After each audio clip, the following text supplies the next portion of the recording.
As some of you may know, I am a Sporting fan. What?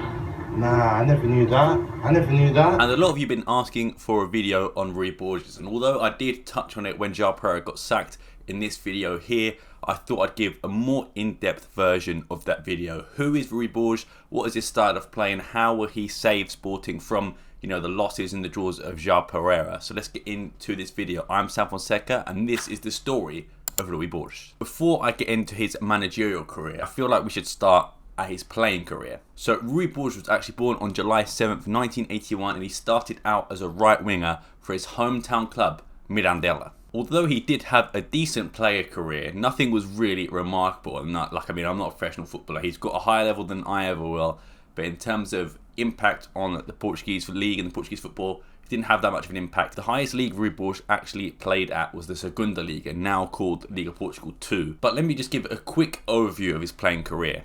He made his senior debut with GD Bragança, not to be confused with Daniel Bragança, that is a football player. What? He then moved to US Paredes, then joined SC Braga B. He returned to his hometown club of Mirandela, completing in the 3rd division of Portugal. He had another stint with GD Bragança, then was signed by Segunda Liga side CD Trofense. Then that same season he went on loan at Tomoriense in the 3rd division and then signed there permanently the next season. After that, returning to CD Mirandela, achieving a personal best of 12 goals in the 2010-2011 season and aiding the club's promotion to the 3rd tier of Portuguese football. He then joined FC Famalicão, who were in the 3rd league at the time, and then briefly played for Friamund before returning to GD Bragança in September of 2013. In 2015, he returned one more time to his hometown club, SC Mirandela, and ended up retiring there in June 2017 at the age of 35. Rui Borges made the most appearances for SC Mirandela, which was his hometown club, as I mentioned before, making over 100 appearances for them. But that is it for his playing career. Rui Borges' career as a football manager has been marked by determination, resilience, and constant evolution. So now getting on to his managerial career in total, his early days in the 2nd division all the way to his career at Sporting now. Borges' career is pretty much an ideal football manager journey, starting in with the lower league teams, making your way up and finally getting to one of the big three in Portugal in Sporting. But let me give you a brief overview of his managerial career. After retiring at Mirandela, he actually became the head coach of his boyhood club and gained valuable experience in team management and tactics in the Portuguese lower divisions. After a decent spell at his hometown club, the real story began in February 2019 when he took charge of Academica de Viseu in Liga 2. Rui Borges was brought in to stabilise the club's performance during the latter half of the 2018-19 season. His efforts were focused on ensuring the team maintained solid form in the league and keeping them up at the end of the season. Not only did he keep Academica de Viseu up, but he actually led them to the semi-final of the Portuguese Cup, the TaçaDePortugal. They unfortunately lost to Porto over 2 legs, but that run to the Cup really opened doors for Rui Borges in Portuguese football. But by mutual agreement, he actually terminated his contract to move on to his next challenge. In that same month, he was announced as Academica de Coimbra coach in July 2020. Academica were once a prestigious club in Portugal in the Premier Liga as well, most notably as 2012 beating Sporting in the TaçaDePortugal final and also making it to the Europa League that next year and actually beating Atletico Madrid in that competition. But recently they'd suffered relegation to the 2nd division for the first time in 14 years, and Rui Borges in his first season was tasked with leading the club back up to the 1st division. And in his first season at Academica, he coached them to a 4th place finish, just 3 points away from promotion places. The way it works is 1st and 2nd go directly into the Liga Portugal, whereas 3rd in Liga 2 faces 3rd bottom from Liga 1 and they play a playoff game. And if the Portuguese team in the 1st division wins, they stay. If the team in the 2nd division wins, they actually go up and the other team goes down. So it's pretty much a relegation playoff. With a reinforced vote of confidence by the board, he was given another year to try and change their fortunes around. But unfortunately, only after the 6th game week of that season, Rui Borges was sacked after a run of winless games, leaving the historic club last place in the 2nd division with just 2 points. However, you could argue that Rui Borges actually fell up from his last sacking. From being bottom of the table, he was moved to 13th place Nacional, who were in the same league as Academica. He took over them at 13th place and finished in 6th, but once again failing to achieve promotion, which was one of his objectives for Nacional. And his time at Nacional came to an end in May 2022 when he decided to move on to new challenges. He continued to prove his worth in the second division, joining Vilafranquense in 2022. And things started off wonderfully for Rui Borges there. In his first 7 games, he won 5 games and lost 2, and had them in 2nd place at that time. And at that time they had not drawn a single game, and they played in some of the most entertaining football of the Segunda Liga that season, including beating Benfica B 3-2, Offense 3-1, and in consecutive weeks they won at home against Benfica B and away against FC Porto B as well. Just when things were going so well, they quickly went downhill. Despite Vilafranquense being in 5th place at the time, Rui Borges decided to leave his role as head coach. This was rumoured to be due to disagreements with the board regarding objectives for the second half of the season. The team was just 4 points away from the promotion places and had the potential to compete for promotion, even though this was not the initial goal set at the start of the season, leading to a conflict in vision. Rui Borges was also very dissatisfied at some of the winter window business, including selling some players during the winter window. During his tenure, he achieved 9 wins in 24 with the Vilafranquense team. After leaving Vilafranquense, he actually went to the same division, this time with Mafra. He joined Mafra that same season in 2023, and he was very good for them as well, setting a record 47 points in the second division when their previous the season before, and their highest ever was 43. He also finished 6th place with them, and he had some historic achievements such as going on a 10-game run without losing and achieving 7 wins in 15 matches. But that season he actually spoke about his ambitions to become a better coach and one day manage in the first division of Portugal, and that would happen sooner rather than later because he left his job at Mafra. But what happened next is a step up like no other, and he earned himself a new job in the first division of Portugal with Moreirense. This was his biggest challenge yet. After 4 years in the second division, he was finally tasked with taking over Moreirense. Moreirense had actually been promoted the year before from Liga 2, so it was a new challenge for Rui Borges, a whole new team, and the odds were stacked against him. But what happened this season is what makes Rui Borges' tenure even more impressive. In his very first season in the top flight, Rui Borges led the club to a historic 6th place finish, Moreirense's best ever position in the league. His success was quickly recognised, and December 2023, after a 0-0 draw with Benfica at the Estádio da Luz, he was given a 3-year contract extension, securing his future with the club. But what was so impressive about Rui Borges at Moreirense was his defensive aspect. He only conceded 35 goals, which is 3 less than Vitoria and 15 less than Sporting Braga above them. The only issue was he only managed to score 16 goals, which was actually the 3rd joint worst in the league. And that season with Moreirense turned a lot of heads. In May 2024, Borges' reputation continued to grow, and he was appointed manager of Vitoria de Guimarães. During his short time with the club, not only did he qualify Vitoria to the Conference League, something no other manager has done with any Portuguese team, but he also led them to an unbeaten run in the tournament, something which still stands as a recording, on Sunday the 19th of January. With them only being 4 points behind first place Chelsea. He also managed to elevate players for Vitoria Guimarães such as Thiago Silva, Manu Silva, who has now joined Benfica but was linked to Wolves, Alberto Costa, who has now joined Juventus, Thomas Andel, as well as getting the best out of veteran players like Bruno Gaspar and Bruno Varela. After laying such good foundations with Vitoria Guimarães, it was clear that Rui Borges was destined for a top job. And at Christmas, João Pereira was sacked, arguably harshly. Not that he was sacked, but on Christmas Day, man, he could have waited at least, another 2 days. But the biggest disappointment of João Pereira's career became the biggest opportunity for Rui Borges. In December 2024, Boxing Day, Sporting replaced João Pereira with Rui Borges. Sporting paid 4.1 million euros to bring Rui Borges and his technical team to the club. He signed a contract until 2026 with an option for a 1-year extension if he wins the league this season. And Rui Borges' debut with Sporting was nothing short of a dream. He led Sporting to a 1-0 victory over arch-rivals Benfica, reclaiming top position in the league in his first match in charge. It was the perfect start for a manager who worked tirelessly from the second division to eventually make his way up to the first. So that is the story of Rui Borges, but let's talk about tactics, which probably everyone in this video is here for. So he moved away from a 5 at the back. Amorim's trusted 5 at the back is no more. or Jacques Pereira's 5 at the back, which he tried to copy, and it failed miserably.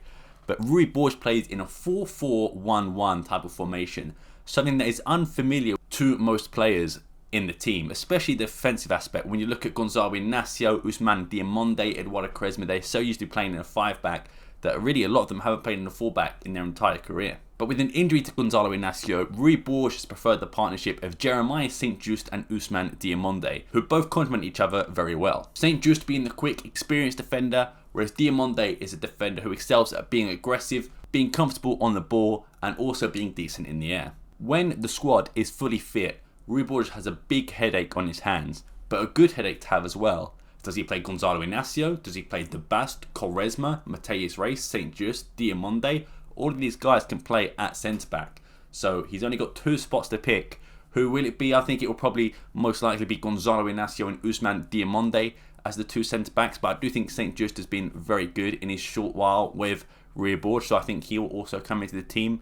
De Bast really hasn't got an opportunity at centre-back, but it is still a very long season. So I think we will see some rotations and until Rui Borges figures out who his best defenders are. Now, moving on to the fullbacks, the left-sided fullback is Maxi Araujo, a natural winger who is deployed as a left-back in the system and is also impressed against games like Benfica in the TaçaDePortugal. He kept Di Maria very quiet and also managed to show off some of that South American flair against the Argentinian. He also has a backup in Mateus Reis there, who has excelled at Sporting for the last few years or so. Naturally a centre-back as well, but has done well on that left side. And when Nuno Santos comes back from injury at the end of the season, he will also be either a third or second option in that team. Perhaps the most surprising position for Rui Borges is that right-back position. So Eduardo Quaresma was the preferred man. Rui Borges actually said he loved Quaresma's style of playing, his attitude, and he did really well in that position under the first few games under Rui Borges. But it also began the resurgence of Ivan Fresneda. With an injury to Eduardo Quaresma, Ivan Fresneda was managed to come into the team and perform well. But a bit of background on Ivan Fresneda. He fell out of favour pretty quickly with Ruben Amorim after missing 5 months of action due to a shoulder surgery, only sporadically making appearances here and there throughout the season. However, under Rui Borges, he's already played 5 times under him. For note, Ivan only played 5 times in general of the league last season, and he only played a total of 34 minutes. Under Rui Borges, he's already played 2 90-minute games against Porto and Rio Ave respectively. It should be noted though, Fresneda, though is a very good player, is only likely still here due to failed transfers. In fact, Fresneda agreed to join Como under Cesc Fabregas in Italy on loan, but the move fell through after Sporting could not get a replacement. Sporting first went after right-back Alberto, who as I mentioned previously in the video, chose to join Juventus and was a player that Rui Borges worked under at Vitoria Guimarães, so he tried to bring him across, but unfortunately he chose Juventus instead. And Andres Garcia, who chose to join Aston Villa, but Fresneda was rewarded by circumstance and Ricardo Esgar looks to be on his way out as well. So Fresneda came in and he's done really well. I think I've really been impressed with him and he has the potential to probably be the starting right back, at least for the next few weeks, with Eduardo Quaresma still being injured for the game against Leipzig. But yeah, we should definitely see him in that game.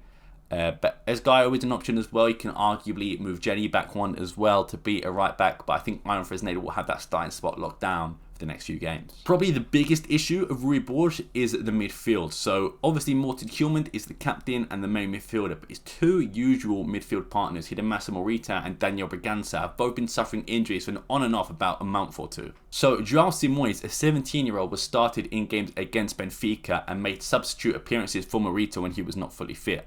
But more recently though, Zeno De Bast has been inserted into that midfield role and he flourished against Rio Ave in that position. Although as expected, once they are both fit again, either Morita or Dani Bragança will take up that role. But for a 17-year-old, João Simões has done really well and he will progress. He's still quite raw at the moment, as you would expect from someone who is playing their first professional season, but he's really done quite well under Rui Borges, and I think Rui Borges will use him as the sort of 4th midfielder in the system when there is injuries and suspensions. I think João Simões will still be in and around the first team. The 2 wingers on either side seem to be set in stone, with Giovanni Kenda on the left and Jenny Katamo on the right, as they are both excellent creators and they thrive in 1v1 situations. But with Pedro Gonçalves being fit by the end of the month, one of those 2 players might lose their place, and just because of the way they've been playing, I think Jenny Katamo is the one who probably suffers from that, and you have Pedro Gonçalves on the right and Giovanni Kenda on the left. Now, Rui Borges plays with the number 10 in his team, and that has been Francisco Trincao, and he has flourished in that position. Trincao is arguably, apart from Gyökeres, I think the best player in the team. He is probably our best creator and main facilitator in the team as well, and that has proven under Rui Borges. He does it absolutely knackered just because he's played so many games. I think he's played like one of the most consecutive games in a row. He's played so many minutes, as has Gyökeres, and has as most of the team.